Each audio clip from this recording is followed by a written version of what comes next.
Hi YouTube, this is my new video on Africa and NATO relations. I just wanted to clear up a lot of the misunderstanding about why there's a lot of turmoil in Africa because I don't think people really clearly understand. I have it written down here, so I'm going to be looking down and looking up, trying to, read this and keep eye contact.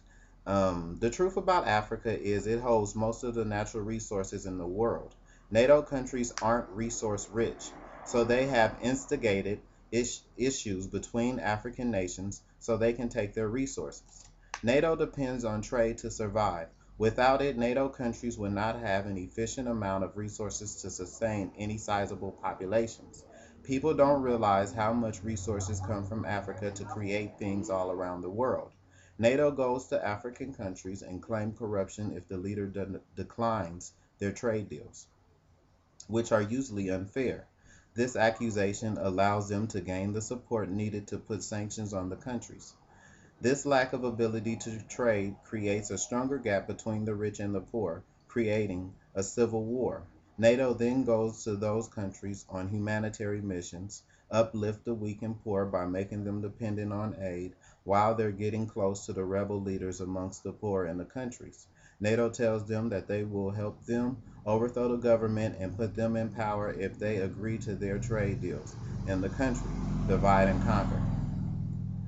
They support the rebel forces and aid and military forces until they take out the current regime.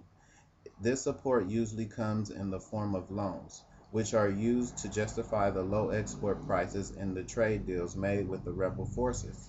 Sometimes the current regime might try to beat the deal that America has made with the rebel forces to keep power, but usually because NATO has already invested in the rebel forces, this does not work. At the end of the day, African nations are still not able to negotiate their trade deals. They are forced to accept the unfair deals NATO wanted to give them in the beginning. Depending on the debt occurred during the Civil War, reconstruction costs, etc., it doesn't balance out with the low prices they agreed to sell their exports. So the country is spending more money on imports than it is making on exports, which creates a society where a small amount of the population has the necessities, it needs to live. This keeps Africa vulnerable because when the contract is up, NATO comes to renew the contract. The African country regimes demand more money for the exports to balance the cost of the imports and loans so the government can give more aid to the people. Then NATO does it all over again and keep the prices low. They care nothing about the people. All they care about is the trade to NATO countries. NATO is scared of China because it is a competitor, which makes it a threat. NATO knows if it loses their NATO knows if they lose their African NATO knows if they lose their African connection, they won't be able to keep their way of life. China, which is BRICS, is winning. NATO, America, Canada, and Europe have to bring more to the table to compete, which is giving Africa a choice, which they did not have before, and now they can bargain. It was like a tongue twister. It was so much stuff that I wanted to say, but I think that is really the truth. It's a crazy cycle. It's a vicious cycle that Africa keeps being put in. So it's funny because people don't realize and they think that, oh, well, they're just stupid or it's just corruption or they don't know how to run stuff, but they don't really understand how for centuries NATO and these particular countries have continued to redo the same thing to keep the prices low so that they can maintain their way of life.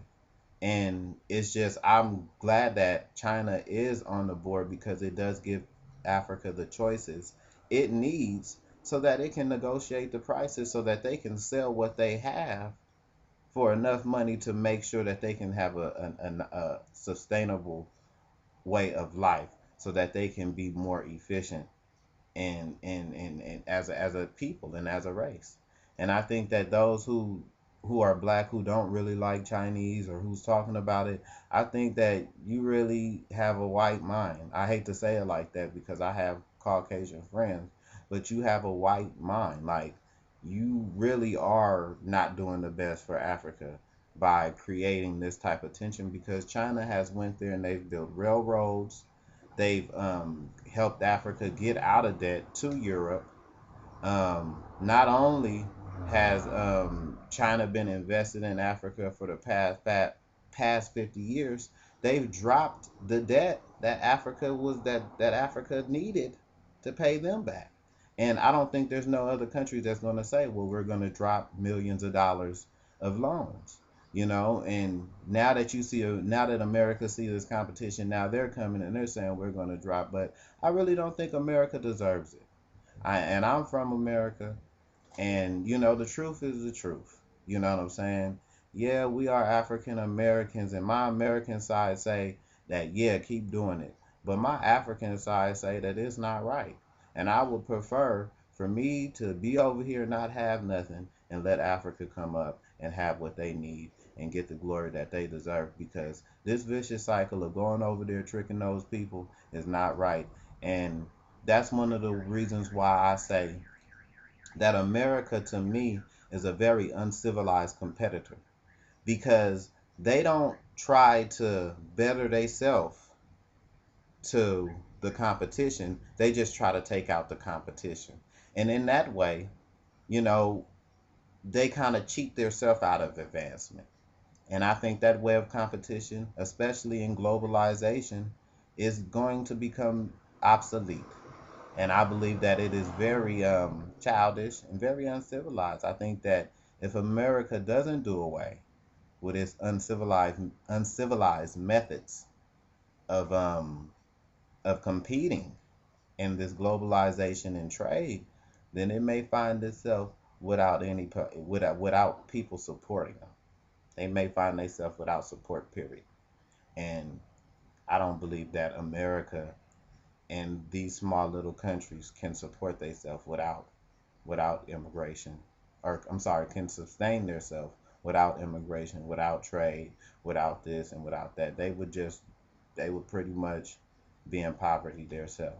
So thank you. Please write if you have anything that you want to say or add. I'm open to hear everything, and have a nice day.